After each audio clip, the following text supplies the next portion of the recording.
মা, আমাদের তো আজকেই বিয়ে হয়েছে, আর এখন সন্ধ্যা হয়ে গেল। আমাদের বাসরটা কি সাজাবে?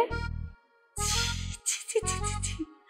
কোন মেয়েকে রাস্তার থেকে তুলে এনেছিস? হ্যাঁ, বেহায়া, লজ্জা শরম বলতে কিচ্ছু নেই। হ্যাঁ, এই মেয়ে আমার সামনে দাঁড়িয়ে বলছে তার বাসরের কথা।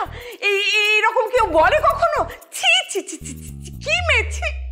আচ্ছা মা, আমি না বুঝতেছি না, মানে কি এমন বলছে ও? মানে এই সামান্য কথাতে তুমি এত হাইপার কেন হচ্ছ? এই খবরদার, আর একটা কথা বলবি না। এই মেয়ের সংস্পর্শে তুই থাকবি না। আজকে রাত্রে তুই আমাদের ঘরে থাকবি। মাথা খারাপ? আমি আপনার ছেলেকে অনেক সাধনার পর স্বামী হিসেবে পেয়েছি। প্রথম রাত থেকে আমি ওকে হাতছাড়া করবো নাকি? আমার স্বামী আমার সাথে আমার রুমেই থাকবে। শোনো, তুমি ভুলে যেও না ও আমার ছেলে। আমি ওকে পেটে ধরেছি, ওর প্রতি আমার অধিকার বেশি। আপনি আপনার ছেলেকে পেটে ধরতে পারেন, কিন্তু আপনিও ভুলে যাবেন না আপনার ছেলেকে আমি আমার মনে জায়গা দিয়েছি। আর কোনো অংশে আপনার ছেলের ওপর আমার অধিকার কম নয়।